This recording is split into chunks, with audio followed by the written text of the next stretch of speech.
The air was thick with anticipation, a palpable tension that seemed to hang over the White House. As Ukrainian President Volodymyr Zelensky arrived at the White House, his face a mask of determination. His mission was to secure continued American support for Ukraine's war effort, a task that weighed heavily on his shoulders. However, the shadow of past tensions between Zelensky and former President Donald Trump loomed large, casting a long and uneasy shadow over the proceedings. The meeting, billed as a chance to reaffirm the U.S. Ukraine partnership, quickly devolved into a public spectacle of discord, with both sides struggling to find common ground, revealing the deep fissures within American politics and the global response to the ongoing conflict, a conflict that had already claimed countless lives. The meeting was supposed to be a show of unity, a demonstration of solidarity in the face of adversity.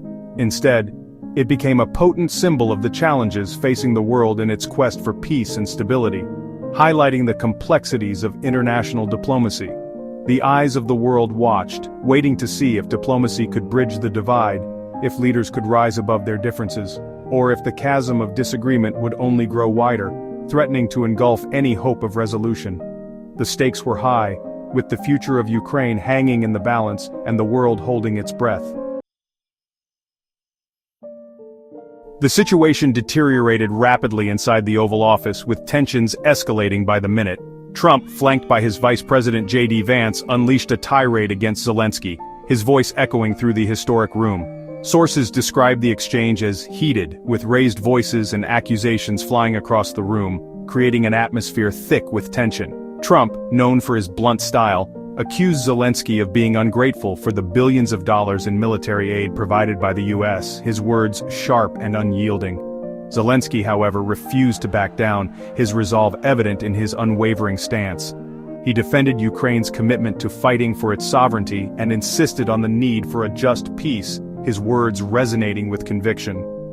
The Ukrainian president, who had become a global symbol of resilience in the face of Russian aggression, was unwilling to bow to pressure from the former U.S. president, standing firm in his beliefs.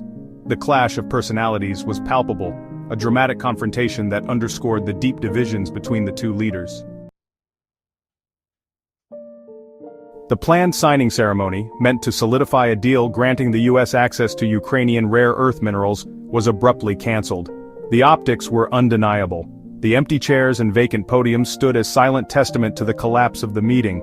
What began with handshakes and forced smiles ended with a terse statement from the White House. Zelensky was reportedly escorted out of the White House, his early departure a clear sign of the meeting's failure. The cancellation of the joint press conference only fueled further speculation and heightened the sense of unease among observers. The diplomatic niceties were gone, replaced by a cold reality. The meeting was a disaster.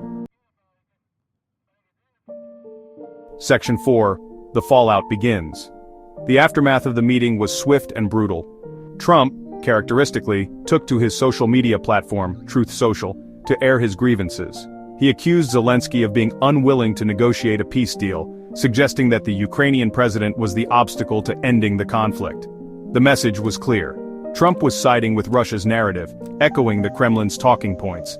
Zelensky, for his part, maintained a more diplomatic tone. In his own statement, he thanked the U.S. for its support and emphasized Ukraine's commitment to a just and lasting peace.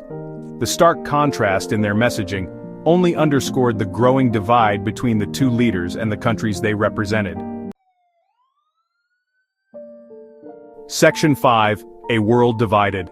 The international community watched the unfolding drama with a mixture of dismay and alarm. The stakes were high, and the world was on edge, hoping for a resolution that seemed increasingly elusive.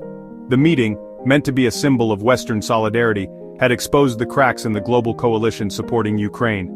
Tensions were palpable, and unity appeared more fragile than ever.